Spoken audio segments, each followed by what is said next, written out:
Let's mic CM साहब। उत्तर प्रदेश के मुख्यमंत्री योगी आदित्यनाथ ने शिक्षा व्यवस्था और शिक्षकों की भूमिका को लेकर महत्वपूर्ण बातें कही है। उन्होंने वाराणसी में एक कार्यक्रम में कहा है कि शिक्षा केवल प्रमाण पत्र उपलब्ध कराने या डिग्री हासिल करने का माध्यम नहीं है। शिक्षा मनुष्य को मनुष्य बनाने और उसे संस्कारित करने और समाज तथा राष्ट्र के भविष्य को गढ़ने का एक सशक्त माध्यम है। मुख्यमंत्री ने कहा है कि शिक्षकों को इस जिम्मेदारी का पूरी तरह निर्वहन करना चाहिए। उन्होंने शिक्षकों से अपील की कि वे छात्रों को सिर्फ किताबी ज्ञान न दें, बल्कि नैतिक मूल्यों, सांस्कृतिक संस्कारों और राष्ट्र प्रथम की भावना से जोड़ें।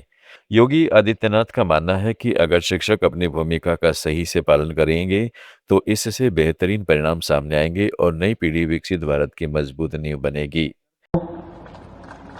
इस पूरे कार्यक्रम के प्रति अपनी शुभकामनाएं भी व्यक्त करता हूं।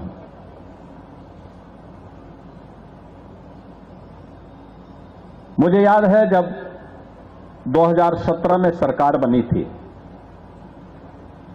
तब हम लोगों ने 1 जुलाई को स्कूल चलो अभियान का शुभारंभ किया था।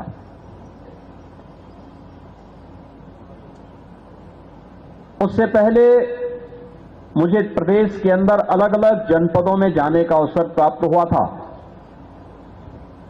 और मैंने इस बात को अनुभव किया था कि उस भ्रमण कार्यक्रम के दौरान मुझे बेसिक शिक्षा विभाग के भवन की जर्जर स्थिति और बंदी के कगार की ओर पहुंच रहे विद्यालयों की स्थिति को भी मैंने देखा था। मैं एक जनपद के एक विद्यालय में गया था जहां पर प्रधानाचार्य ने मुझे बताया कि उनके विद्यालय में अब लगातार संख्या कम हो रही है, 10 से कम बच्चे रह गए हैं और नए सत्र में हो सकता है वे बच्चे भी ना आए। आखिर वे बच्चे जा कहां रहे हैं? जब मैंने प्रश्न किया, उन्होंने कहा साहब बच्चों में पढ़ने की रुचि नहीं। मैंने कहा बच्चों में पढ़ने की रुचि नहीं है या आप लोगों की पढ़ाने में रुचि नहीं है? तमिलनाडु के मुख्यमंत्री एम.के. स्टालिन ने कहा है कि जनता डीएमके का गर्मजोशी से स्वागत कर रही है और विपक्ष के नेता एडप्पादी के पलानीस्वामी डर के मारे अब निम्न स्तर की भाषा बोलने लगे हैं। स्टालिन ने चुनावी सभाओं में दावा किया है कि जहां डीएमके कार्यकर्ता और समर्थक उत्साह से भरे हुए हैं, वहीं एआईएडीएमके नेता पलानीस्वामी भय के कारण असंतुलित बयानबाजी कर रहे हैं। उन्होंने कहा है कि जनता का अभूतपूर्व समर्थन देखकर विपक्ष घबरा गया है और अब वे सभ्य भाषा भी भूल चुके हैं। சிறப்பா இருந்தது. பொதுமக்கள் வரவேற்பு எப்படி இருக்கு? மக்களை சந்திக்கிறீங்க. அமோகமா இருந்தது.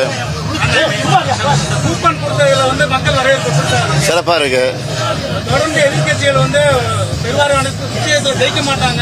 அவங்க வந்து கடை தான் விடுறாங்கன்ற மாதிரி சொல்றாங்க.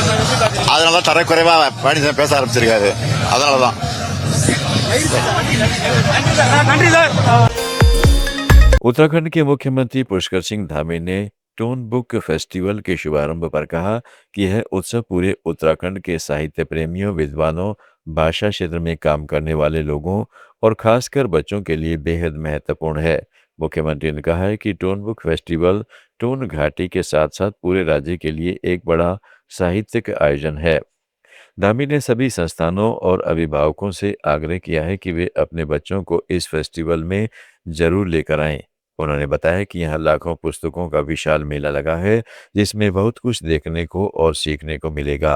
मुख्यमंत्री ने कहा है कि बच्चों में पढ़ने की आदत विकसित करने और ज्ञान की दुनिया से उन्हें जोड़ने के लिए यह फेस्टिवल एक बेहतरीन अवसर है।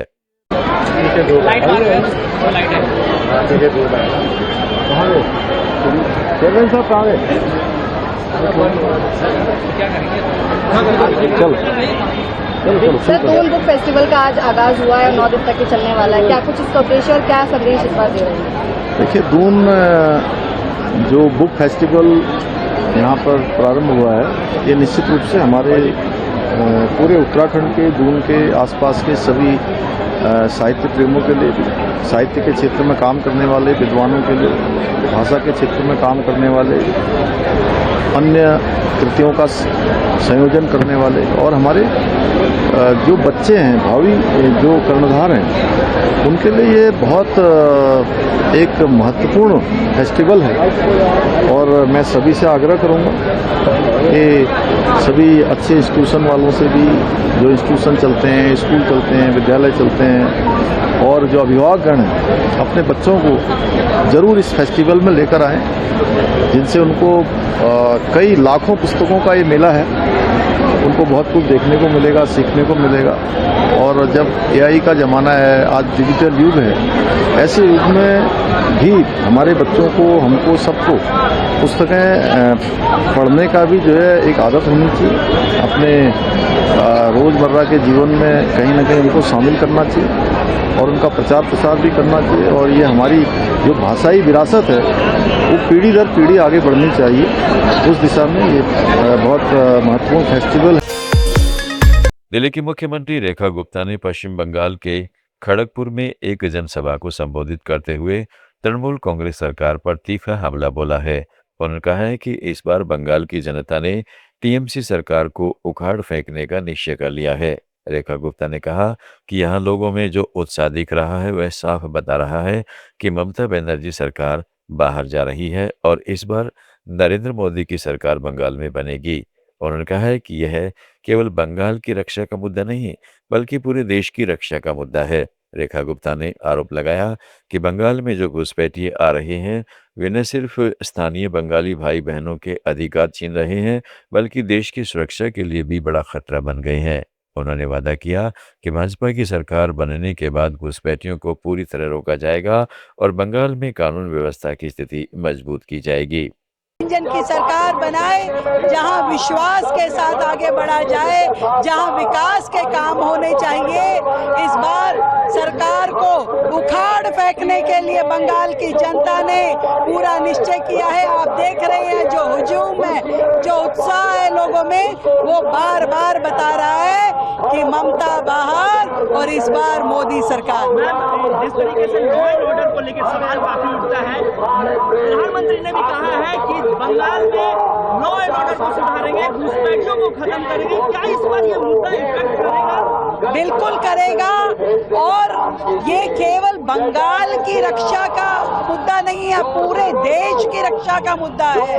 जो घुसपैठिए बंगाल में आते हैं, वो हमारे बांग्ला भाई बहनों का अधिकार भी मारते हैं और देश की सुरक्षा के लिए भी खतरा है। तो हमारी सरकार आने के बाद इन घुसपैठियों को रोका जाएगा और यहाँ के जो निवासी हैं, उनको सारी सुविधाएं, वो विकास कार्य हमारी सरकार के द्वारा, बीजेपी सरकार के द्वारा दिया जाएगा। बनर्जी कह रही है कि कभी भाजपा बंगाल में नहीं आएगा।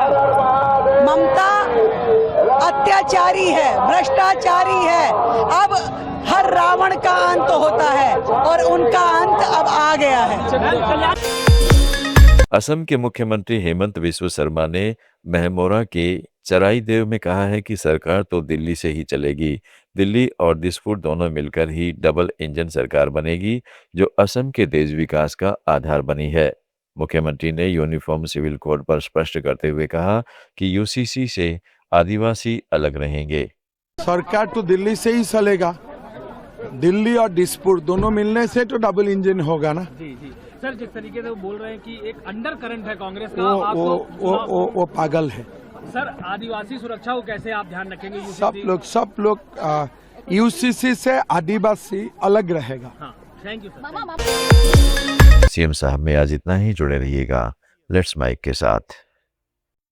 आप सुन रहे थे let's mike more than radio. Follow कीजिए हमें हमारे सोशल मीडिया प्लेटफॉर्म्स पर। It's time for news. It's time for more than radio. Presenting the first radio news app, Let's Mic. Let's Mic, a news-based app on your phone where you get to watch and listen news, talk shows, interviews, radio show podcasts. On Let's Mic, you get all relevant information of TV, print, radio, podcast, and digital. Let's Mic talks about every segment of life.